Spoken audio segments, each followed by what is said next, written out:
So what behavior modification concept is? It's a systematic application of the principle of operant conditioning for learning desired behavior is called as original behavior model. यानी कहने का मकसद है कि ये एक application है किन प्रिंसिपल्स का, ओपरेंट कंडीशनिंग का, जो अभी हमने थोड़ी देर पहले डिस्कस कर ली कि ओपरेंट कंडीशनिंग में क्या होता है कि हम अपने ही कॉन्सिक्वेंसेस, जो पास्ट कॉन्सिक्वेंसेस होते हैं, पास्ट एक्सपीरियंसेस के जो कॉन्सिक्वेंसेस आए होते हैं, उनसे लर्न करके अपने बिहेवियर को बनाते हैं, ठीक है। और उसी को कहते हैं ऑर्गेनाइजेशनल बिहेवियर मॉडिफिकेशन। और ये जैसे कि आपको स्क्रीन पे नजर आ रहा है कि OB modification has been successfully used, किन किन चीज़ों में यूज हो चुकी है? Improve the productivity, attendance, punctuality, safe work practices, customer care वगैरह वगैरह। यानी कहने का मकसद ये है कि ये अब तक बेशुमार चीज़ों में ऑर्गेनाइजेशन के अंदर ये अप्लाई हो चुकी है, ठीक है।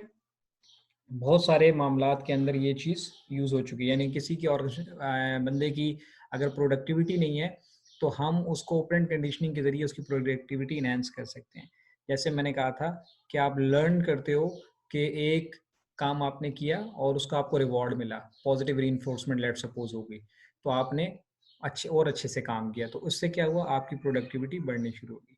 इसी तरह अटेंडेंस है, लेट सपोज एक बंदा नहीं आ रहा था, अटेंडेंस पूरी नहीं कर रहा था, तो हमने उसको पनिशमेंट के तो यूज़ किया, यानी रीइंफोर्समेंट की जो फोर्थ नंबर एलिमेंट है पनिशमेंट, तो वो यूज़ किया, तो उससे उसकी अटेंडेंस ठीक हो गई। इसी तरह पंक्चुअलिटी है, एक बंदा पंक्चुअल था तो हम उसको हमने रिवॉर्ड कर दिया, तो वो और भी लोग उसको देख पंक्चुअलिटी में आ गए। तो यानी कहने का मकसद ये है कि बिहेवियर को मॉडिफाई करना जो है ऑपरेंट कंडीशनिंग की प्रिंसिपल्स को जब हम यूज करते हैं तो ऑर्गेनाइजेशन में जो लोग हैं उनके बिहेवियर्स को मॉडिफाई कर सकते हैं। Organizational modification can be used to encourage the learning of desired organizational behavior as well as to discourage undesired। दोनों काम हम करते हैं। वो बिहेवियर जो हमारे लिए डिजायरेबल हैं, क्या डिजायरेबल हैं? हम चाहते हैं कि लोगों की प्रोडक्टिविटी अच्छी हो, उनकी अटेंडेंस अच्छी हो, उनकी पंक्चुअलिटी हो, वो उनकी लॉयल्टी हो, कमिटमेंट हो, वगैरह वगैरह, ठीक है ना। तो ये हमारे लिए डिजायर्ड बिहेवियर है। इनको कैसे अच्छा कर सकते हैं कि जो लोग ठीक काम कर रहे हैं उनको रिवॉर्ड करते चले जाते हैं, तो वो उसी हिसाब से वो अपनी इम्प्रूवमेंट करते चले जाएंगे। इसी तरह जो लोग ठीक काम नहीं कर रहे हैं उनको नेगेटिव रीइंफोर्समेंट या एक्सटेंशन या पनिशमेंट, तीनों में से कोई चीज़ यूज करके हम उनको क्या करते हैं, उनकी इस अनडिजायरेबल बिहेवियर को स्टॉप करते हैं और कन्वर्ट करते हैं डिजायरेबल बिहेवियर में। तो ओबी मॉडिफिकेशन मॉडल डिजायरेबल बिहेवियर्स को इनकरेज भी करता है ऑफ लर्निंग को, और डिस्करेज करता है जो अनडिजायरेबल बिहेवियर, यानी जो एक बंदा डीमोटिवेटेड है या लेथार्जिक है या यूं कह लेंगे टाइम पे ही नहीं आता, तो उसको कुछ ना कुछ उसके साथ हम करते हैं रीइंफोर्समेंट थ्योरी के जरिए, ताकि वो अपने इस बिहेवियर को अमेंड कर ले, ठीक कर ले, मॉडिफाई कर ले, ठीक है। कैसे करते हैं? ये 5 स्टेप्स हैं इसके अंदर हम यूज करते हैं। आइडेंटिफाई करते हैं सबसे पहले, then we measure the behaviour, analyse the behaviour, and we see which intervention can be used, and then we evaluate it. What is the first step? First step is identify the critical behaviours.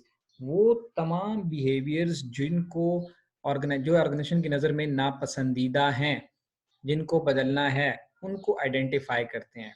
मिसाल के तौर पे क्या हो सकता है? लो productivity हो सकती है, एब्सेंटिज्म हो सकता है, लैक ऑफ लॉयल्टी हो सकती है, कमिटमेंट की कमी हो सकती है, ठीक है, पंक्चुअलिटी ना होना हो सकता है, वगैरह वगैरह। यानी वो भी कुछ भी हो सकता है, डिपेंड करता है ऑर्गेनाइजेशन की नीड क्या है। Once the behaviour is identified, let suppose हमने आइडेंटिफाई कर लिया कि हमारे एम्प्लॉयज जो हैं इनके अंदर एब्सेंटिज्म वाला बहुत प्रॉब्लम है, तो दूसरा क्या इशू होगा? दूसरा स्टेप होगा develop the base line data. Base line data का मतलब है कि फर्ज करें आपको मैनेजर आके कहता है जी ऑर्गेनाइजेशन में एब्सेंटिज्म का बहुत प्रॉब्लम है, तो भाई एब्सेंटिज्म यानी जो लोग एब्सेंट रहते हैं, तो भाई कितने एब्सेंट रहते हैं? क्या महीने भर नहीं आते, 15 दिन नहीं आते, 10 दिन नहीं आते, 5 दिन नहीं आते, सारे नहीं आते, या कुछ लोग हैं?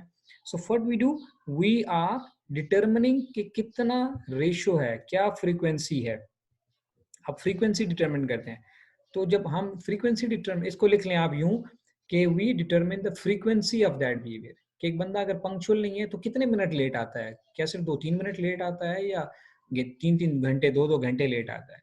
एक बंदा जो है वो उसकी प्रोडक्टिविटी लो है, तो भाई कितनी लो है? 1%, 2%, 10%, 20%। तो ऐसे जर्नल स्टेटमेंट नहीं देनी होती, क्योंकि उससे हम बिहेवियर को आइडेंटिफाई मॉडिफाई नहीं कर सकते।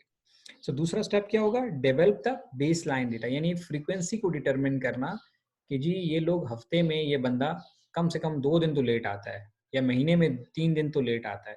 तो ये अब ये डेवलप हो गया बेस लाइन कि यार एक दिन तो एक्सेप्टेबल है, महीने में अगर बंदा एक दफ़ा लेट आता है तो चलो ये तो एक्सेप्टेबल है, लेकिन जब 3 दफ़ा आ रहा है तो ये 2 से ज़्यादा जो है हमें एक्सेप्टेबल नहीं है, इसको ठीक करना। तो ये हमने क्लियर करना होता है, बहुत ज़रूरी, ठीक है। फिर क्लियर कर लिया, अगला क्या होता है, आइडेंटिफाई द बिहेवियरल कॉन्सिक्वेंसेस, कि भाई अब ये जो लेट आता है इससे इम्फेक्ट क्या हो रहा है, कॉन्सिक्वेंस कितना आ रहा है। एक बंदा 2 मिनट लेट आता है तो भाई उससे कोई इतना फर्क नहीं पड़ रहा, मिसाल के तौर पे आप कहते हैं आप उसके पीछे ही लगेंगे, यार ये 2 मिनट क्यों लेट आता है, ये 2 मिनट क्यों लेट आता है। तो भाई 2 मिनट लेट आने से अगर कोई ऑर्गेनाइजेशन की या उसकी अपनी प्रोडक्टिविटी के ऊपर कोई बहुत बड़ा इफेक्ट नहीं आ रहा, तो मेरे ख्याल में ये कोई इतना बड़ा मसला भी नहीं है। So the third is identify the behavioural consequences, कि यार एक बंदे की अगर प्रोडक्टिविटी कम है या उसकी डिमोटिवेशन है, और तो वो कितना कॉन्सिक्वेंस क्या क्रिएट कर रही है। अब देखिए ना, असेंबली लाइन में क्या होता है कि मैं जो काम कर रहा हूँ, तो जहाँ से मतलब मेरी जो आउटपुट होगी वो अगले बंदे की इनपुट होती चली जाएगी। मतलब मैंने लेट सपोज बॉटल के ऊपर जो है वो लगाने हैं, रैपर्स लगाने हैं। तो अगर वो मैं ठीक से नहीं लगा रहा, स्लो लगा रहा हूँ, तो अगले बंदे के पास बॉटल जाएगी तो उसकी कैप लगाएगा, ठीक है ना। तो गोया मेरी प्रोडक्टिविटी पूरी असेंबली लाइन को डिस्टर्ब कर रही है। मिसाल दे रहा हूँ ऐसी, ठीक है। इसी तरह अब टीचर्स हैं, अगर ये रिजल्ट नहीं अपलोड करेंगे सिस्टम में, तो आगे आईटी वाले कुछ भी नहीं कर सकते। वो ना टाइम टेबल बना सकते हैं, ना रिजल्ट जनरेट कर सकते हैं, कुछ भी नहीं कर सकते। तो गोया मेरा डिले करना बहुत ज़्यादा कॉन्सिक्वेंसेस क्रिएट कर रहा है। तो हमने ये देखना होता है कि जिस बिहेवियर को हमने आइडेंटिफाई किया है, उसकी फ्रीक्वेंसी ढूंढी है, तो तीसरे नंबर पे हम देखते हैं कि उसके कॉन्सिक्वेंसेस क्या हैं। Then develop and apply the intervention. अगर उसके कॉन्सिक्वेंसेस ऐसे हैं जो आपको एक्सेप्टेबल नहीं है, ऑर्गेनाइजेशन के लिए ठीक नहीं है, तो फिर हम डेवलप करते हैं और अप्लाई करते हैं इंटरवेंशन कि अब इसको चेंज करना। वो अब development and employ application of intervention is very vast. अब ये कुछ भी हो सकता है। मिसाल के तौर पे एक बंदा मोटिवेटेड नहीं है, तो अब हम उसको उसकी ट्रेनिंग करा सकते हैं, उसकी काउंसलिंग कर सकते हैं, उसकी कोचिंग की जा सकती है। वो डिपेंड करता है कि क्या बिहेवियर था जिसको चेंज करना है। इसी तरह एक बंदे की प्रोडक्टिविटी कम है, तो भाई हो सकता है उसको स्किल ही नहीं आ रही, तो उसको स्किल सिखाई जा सकती है, उसको गाइडेंस दी जा सकती है, उसको समझाया जा सकता है, उसको उसके थोड़े पेच भी टाइट किए जा सकते हैं, ठीक है ना। तो it can be anything that can be used. ठीक हो गया। सो develop and apply the intervention. Intervention का मतलब है कि हम वो उसके बिहेवियर को जो चेंज करने के लिए हम क्या कर सकते हैं।